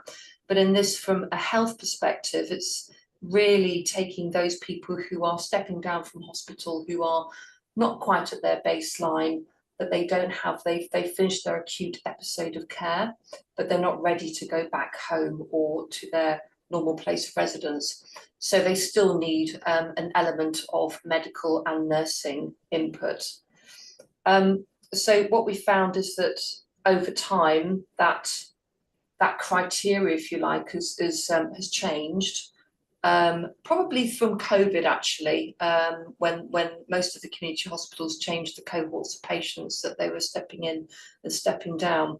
But over the last couple of years, and this is probably down to a lot of system pressures as well, so it's given rise to a lot of good transformation work that we want to do. But the work we've done over the last couple of years is really look at those indicators that tell us that the flow isn't working well. So our role is to obviously support the hospital, to support flow, to make sure that we can step down people appropriately when required, if required, into a short-term stay into a community environment, and then get them home or to their place of residence. So what we're finding now is, obviously, with the pressures in the system, most of the patients who get sent to us don't have a clinical medical need. So we have GPs on the ward, we have nurses, so we have nurses and doctors basically. But as the paper describes, we've got a very large cohort of patients who are stepped down. Basically, they don't have a right to reside, which means they don't have a need to be in a hospital setting. And for all of the same reasons that you don't want a patient in hospital for deconditioning and losing their independence as well. And the audit work, there's been really fantastic work that's been gone on this year with all of our system partners. We've done a really deep dive into 29 patients, and we think of Fothergill Ward in terms of 26 beds. We have 144 admissions a year, which totals just under 3 per week. It's really small numbers, and that indicates poor flow. So the length of stay is double what it should be when we benchmark it. Some of the length of stays are, well, they're up to a year, they can be. We have some residents on there at the moment who admitted in January, and they've got housing needs. It's some of those complex issues, but they haven't got a clinical need or a nursing need, and that's really what Fothergill Ward is basically there for anybody who's coming out of hospital who would need that extra bit of care before going home. But it's about that health care need rather than perhaps a social care problem. So I really want to get onto the audit. Who commissioned this audit, and who carried it out, and to what end? Okay, so we carried it out because obviously we instigated it. It was part of the work that we did as system partners. So I suppose we had a bit of with the system partners. We agreed it was the right thing to do.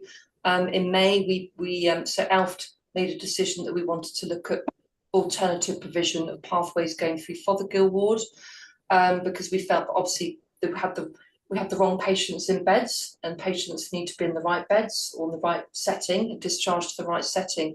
So we commissioned it, and basically the audit, which you've got the high level detail to it, took every single patient that was admitted onto the ward, and we did a weekly review of all of those patients with system partners, including LBNs, social workers, clinicians, the hospital discharge team, IDH, to look at each individual patient. When did they come into hospital? When did they get discharged into Fothergill Ward? Why did they come to Fothergill Ward? And then looking at some of the gaps within the system, why weren't they going home? And we looked at those gaps in interventions and mitigations, and that's really informed the transformation pathway development work that we've now got in train, that will go back to, Simon alluded to, the urgent care working group, which has got subgroups to it. So we've got obviously our operational clinical leads across all of our providers, each looking at those pathways and making sure that we get patients out to the right setting and not actually just stood down to another community area or another bedded solution unnecessarily.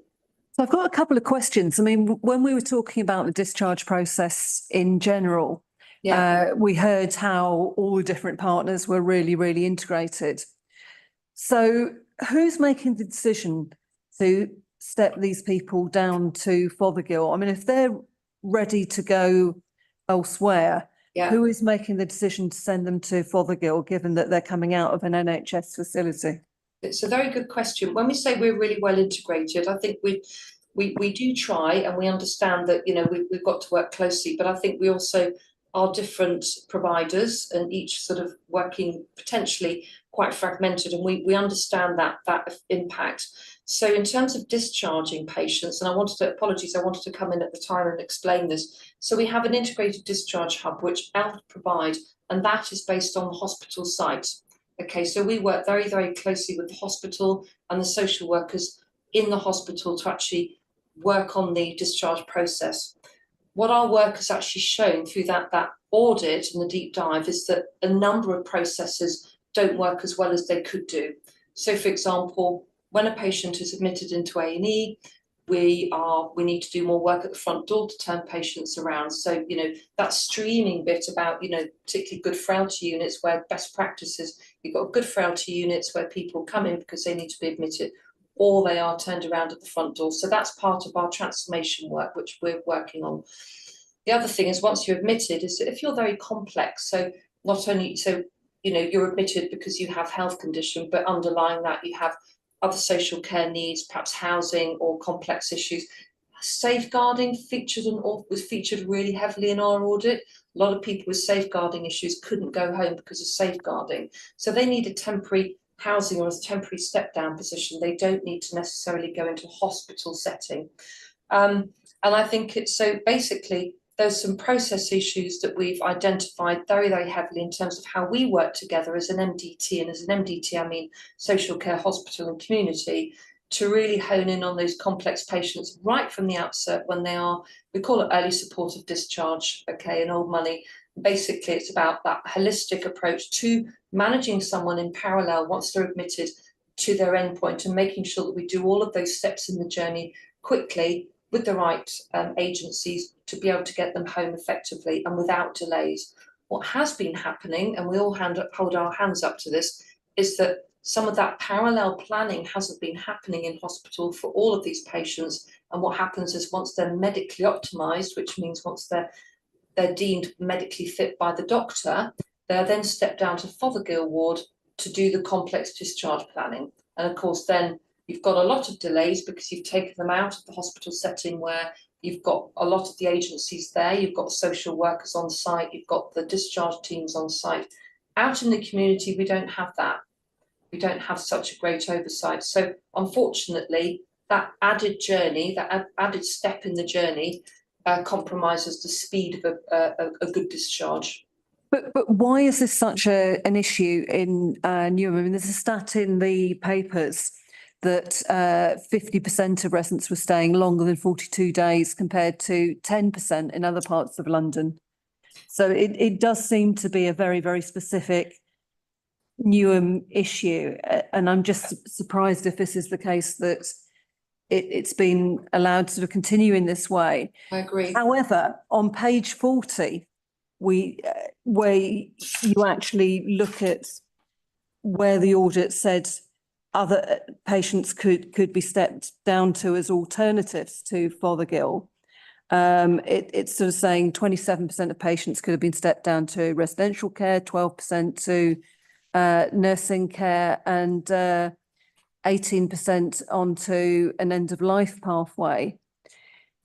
Is the problem that Newham at the moment just doesn't have the capacity to deliver this? think what we have shown is that there is a gap potentially in short-term step-down units, but I think it's a mixture between capacity and also our processes, and it's the way that we're joined up. So does this mean that in terms of creating that alternative pathway that there could be appetite from the NHS to possibly fund that? Yes, I think with obviously the reduction in beds or re-provision of those pathways into the community, obviously that would be a transition of funding. Because I do think that's where I could be slightly cynical looking at these papers, that if we're shifting patients out of these beds at the moment and over to more of a social care or public health approach, that would be a shift from NHS to local authority funding. So you could probably be forgiven for being slightly cynical about why you might want those beds. And then, I mean, the other thing is you were talking about the risk of deconditioning, but surely if there's a rehab offer round Fothergill, shouldn't we be actually mitigating that even as it stands? So Fothergill isn't a rehab unit, that would be out in Ainsley unit. So if rehabilitation is not offered, but we do rehabilitation in people's homes. But predominantly it's a nursing and clinical need, it's not rehabilitation. But so if you had control of those beds, who would you in an ideal world see going into them, and what would be the care they'd be receiving? I think that it's or is it about the flow? It is about flow, but it's also about the complexity and changing needs of patients. So a couple of years ago, I mean, let's take the virtual wards, for example. So for me, we either do rehabilitation in a community setting, or you're looking after those subacute patients who are coming out of hospital who aren't quite ready to go home yet. However, what's changed very recently in the last year is we've now got virtual wards. So effectively, your virtual wards are stepping out patients into the community who perhaps might have stayed a couple of weeks longer in the hospital, but are actually stepping down to the community more quickly. And they're still under the management of the GP or the hospital. So they're doing that virtual ward concept. And that's when you integrate your community as well as your hospital. And it's a great concept because you can do lots of IVs, you can do lots of those more acute interventions in somebody's home and keep them safely at home. So for me, actually, before virtual ward days, that would be the community setting. So you might do IVs, you might do some blood, or whatever interventions that would be difficult to actually do in the patient's home for a variety of reasons. But now actually, because we've got the virtual ward, we do a lot of that in the patient's home. So this indicates really within Newham Hospital particularly, there is a cohort of people that are really difficult and complex to get home, which I think is symptomatic of the wider context of housing issues and safeguarding and those social economic issues within Newham as to why that facility is needed for that particular cohort of patients. However, we're not staffed for that. We're not a care home. We're not a step down. We're not extra care housing. We are a health provision, which has got registered nurses on. Does that help answer the question? It kind of does in a way, although I'd have thought that virtual wards would have been the last thing that you could prescribe to the kind of complex cases that you're describing at the moment. And they're not going to work surely for people who are isolated, for people who don't have people who live with them who've actually got the time or the resources to actually care for them. I mean, this has always been my concern slightly with the virtual wards, that they only work for a very limited cohort of Newham residents. I'm very aware as well, we haven't heard from Newham's social care team at all yet. And in many ways that's fair because we've heard from them a lot on reablement. But I feel this is a good point to bring you in. So like going back to kind of the principles, we talk about intermediate care, and if we talk about the P2, and I know I'm just throwing different words at you, but that those short stay beds. Make sure you explain any jargon. I'm trying my best, but like in a sense, like at the point of discharge, the NDTs in the hospital, multidisciplinary teams in the hospital. I can tell by people looking at me, and I get a little bit of a slap on the wrist. But that they felt there was potential with those individuals to get them home, and you know, if the idea then is you have a fit for purpose intermediate care pathway that people can go through. So I've described the homeless pathway that's been designed to meet that need. They don't need to go into a care home. We need to offer them the right kind of service and then get HPAS involved. We talked about the mental health pathway and how we just needed to give them space and time and then connect them into their next move on option. Some of the work that we're working on at the moment is what does the right intermediate offer look like for the kind of older, kind of over 65 groups, because it's not a care home. A care home is designed for long-term care. They are largely privately run. They're designed to support people in that last stage of their life. Like if my grandparents were in care homes, they get an awful lot of things done for them. What we described earlier was reablement. How do you do more things for yourself? So if you send somebody into that environment, they're more likely to decondition than get back home. So the environment we send people, we support people in is important. The ethos of that environment is important. And we collectively think we can do better on intermediate care. But it's not by sending people to care homes. It's about having fit for purpose intermediate. I know Alan's got some good experience in this as well. I quickly play devil's advocate on this though, and lob in a question from the last section, but I think we're kind of drifting into care homes now. So I'll make this point, and then I know Councillor Laguda wanted to ask a question about care homes as well, but it is so pertinent at this stage. We commission care homes and the kind of provision that's offered. Is it about us starting to look at what our care homes are doing and maybe broadening the spread of what that offer looks like from our side? And, you know, it's great to hear that the NHS might be prepared to help us fund that, possibly. I'd flip it round slightly if you don't mind. Like, so care homes are for-profit, largely for-profit, privately run institutions, and we have a very low use of them. Where I think there are really good opportunities is developing more extra care. And you know, you've done a visit to Barnsley Street. If you want to come down to Leecroft Lodge and see one of our latest facilities, they are great at supporting people to live as independent as possible. Part of the Newham Living programme that we have as a council is to enhance that offer. So unlike most other parts of North East London, as per a recent report, we have a forward plan of extra care facilities that we're developing. It includes Wakeling Court. One of our kind of services is developing another 30 units. So over the next few years, that's around 60 to 70 new units. And that's where we think there are real opportunities to get people to support people to live more independently. Right, I'll let Jo come in. Alan, you wanted to say something as well, and then I'll go to Councillor Keeling. It's not about the NHS funding care homes. It's about us looking at our total spend on this and how we get better intermediate care for our residents that delivers better outcomes for them. So it's not, that's what we need to look at. Okay, Alan, did you want to? Thank you, Chair. So Simon mentioned extra care. Extra care can substitute for and be a better alternative than residential homes in some situations.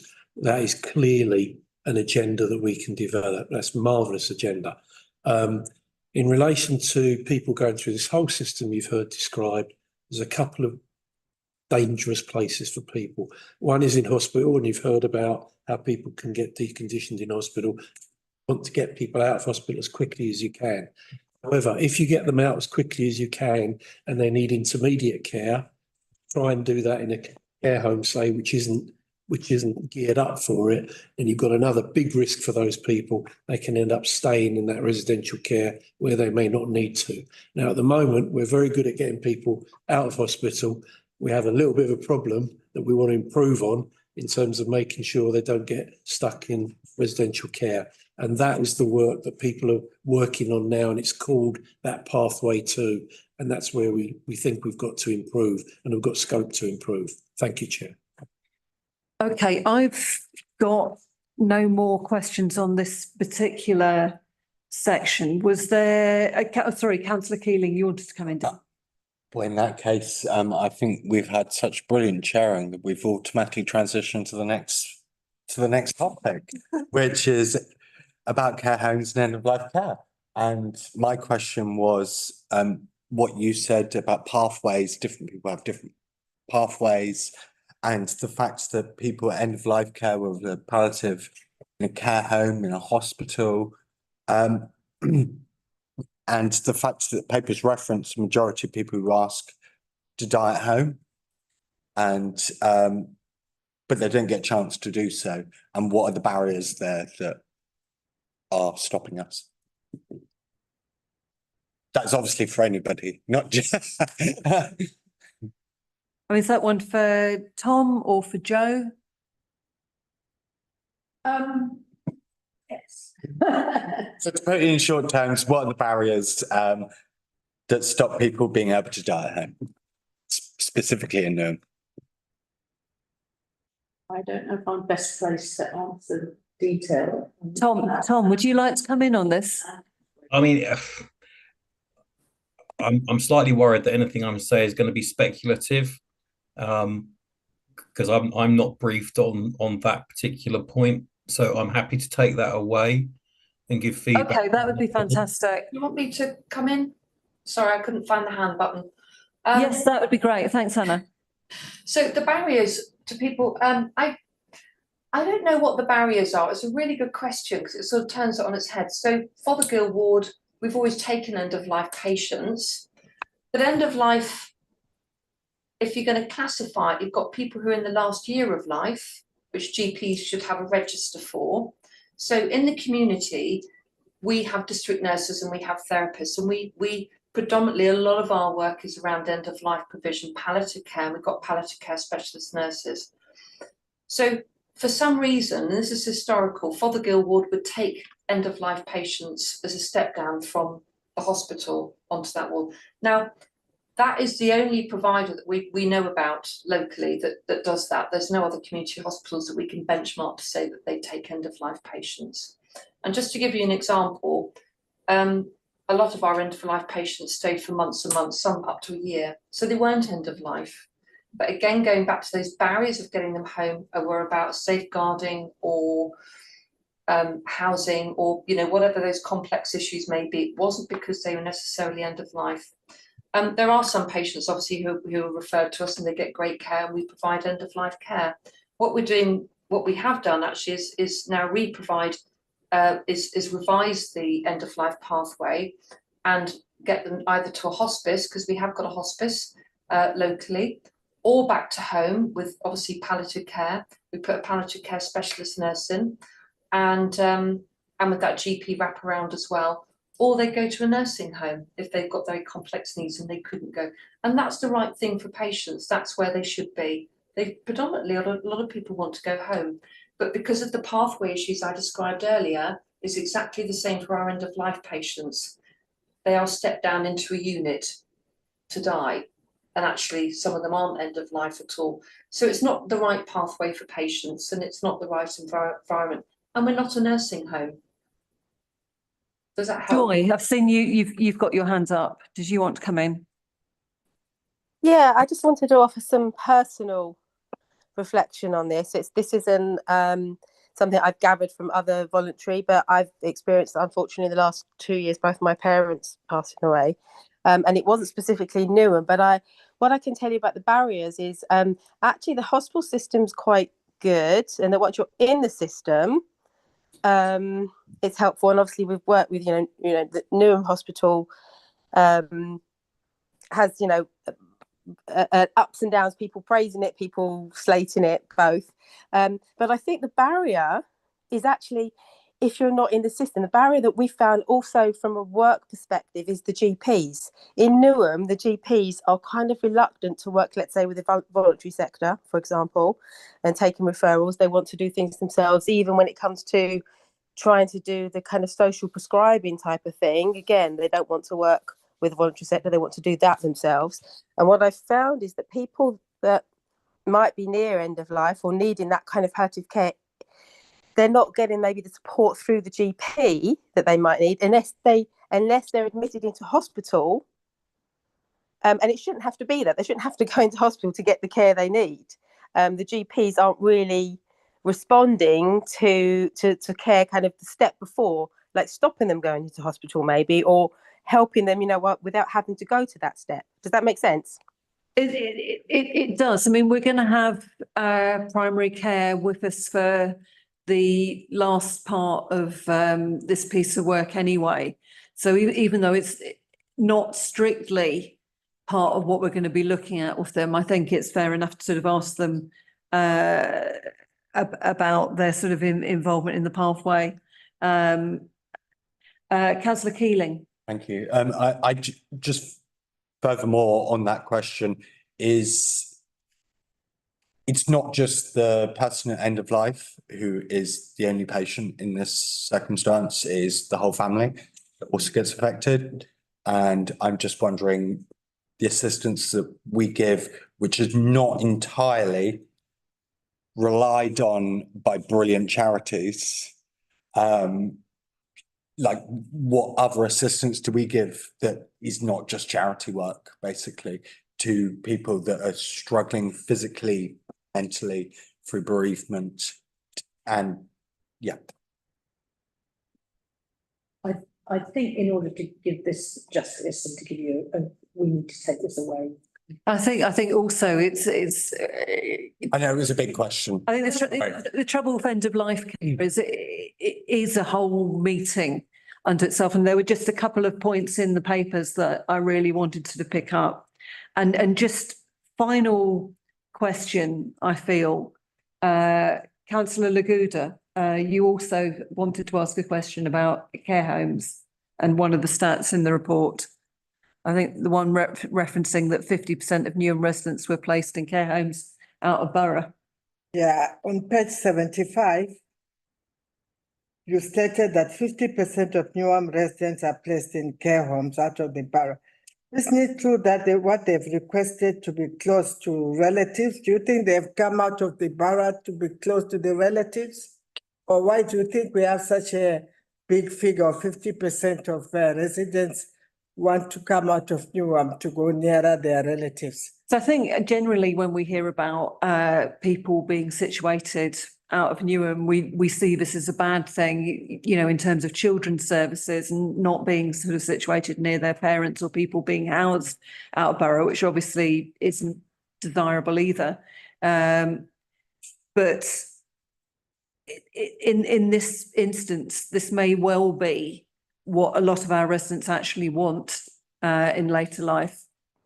So just specifically on it, so if we again think about kind of the individual and their need, often they need accommodated services. They don't necessarily need a care home. Some people will for particular needs, and we have hundreds of extra care beds in borough. So the stat is particularly on care homes.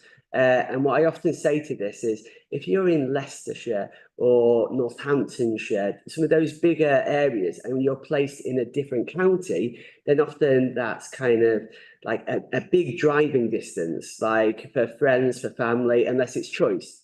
When you're in Little Ilford and we place in one of the big care homes in Ilford, it's just one stop on the line, but it's an out of borough. So we exist within a shared care market.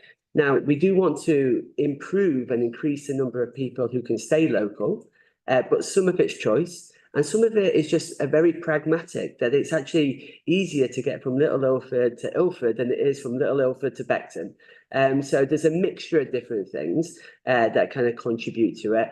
We do, though, have a low amount of care home capacity in the borough, and that's something that we're trying to work, and in North East London as a whole, and that's something we're trying to work on as a collective group of local authorities to try and shape and change. But I do want to highlight that point about it's only one potential destination, and extra care for many is an alternative that is kind of that's more focused on trying to keep you as independent as you can. Right, I kind of feel that we should sort of wrap up the discussion at this point. I think we sort of covered all the key areas of the different pathways we've been looking at tonight. So I think some of the points that might end up being recommendations concern the need for more refined data around the discharge process. I would like to note the improvements that have been referenced in reablement. But I think, you know, it's a picture we probably need to continue to monitor. I'd note the ambition to involve the voluntary sector a lot more, particularly those voices for our many sort of Newham communities. Also, what I'm hearing loud and clear is there's a need for greater integrated working to find a solution to our intermediate bed situation as well. So I think that's noted and will possibly end up being a recommendation. So I'd really like to thank everybody who sort of attended this item. Although you're welcome to stay, you're now free to leave the meeting while we just sort of deal with a bit of sort of internal business. So moving on to item 8 on our agenda, the Commission's work plan for 2025-26. At our last meeting, members noted that the proposed programme of items has been adopted by the Overview and Scrutiny Committee as the areas we intended to take forward for scrutiny for this year. However, given the update from the London Borough of Newham team around the CQC report probably landing ahead of our next meeting, I'm proposing that make a lot of space for this in our January meeting.